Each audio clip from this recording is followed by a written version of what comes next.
PSA 101, why victims stay in the education portion, how do we fix it, and what are the signs, and just through all the overall information of it. When it comes to abusive relationships, these relationships are extremely complex situations, and it takes a lot of courage to leave. Abuse is about power and control. When a survivor leaves their abusive relationship, they threaten the power and control their partner has established over that survivor's agency, which may cause the partner to retaliate in harmful ways. So when they threaten to leave those things, they can cause them to hurt them even more. This is what sometimes causes them to stay more uh, safe and cause them to stay more controlled and to not leave and stay with that harmful partner. Big signs that you can look for is fear.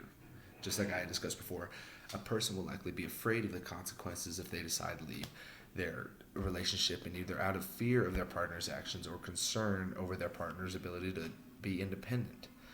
They really get scared, and they get that fear factor of them leaving really sometimes deter their mind away from that idea completely. Another one is shame. It can be difficult for someone to admit that they've been or being abused. They may feel that they've done something wrong, they deserve the abuse, or that the experience of the abuse is a sign of weakness.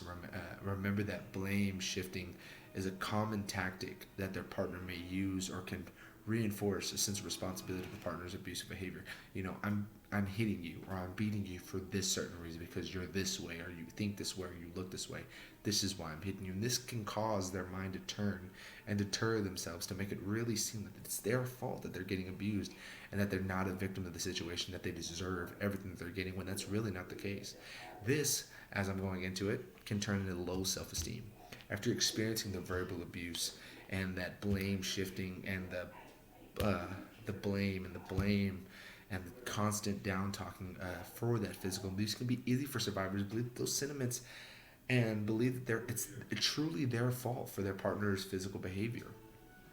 Another thing that really scares them is the lack of resources, and we've discussed this earlier in the class, that survivors may be financially dependent on that person or that abusive partner and have previously been denied opportunities to work, a place to sleep on their own, language barriers, or a network to turn to during moments of crisis. These factors can make it seem impossible for someone to leave on an abusive situation, and it can really cause issues as to them really feeling like they have no way out. And that is something that is a big reason why victims stay with their attacker or their abusive partner.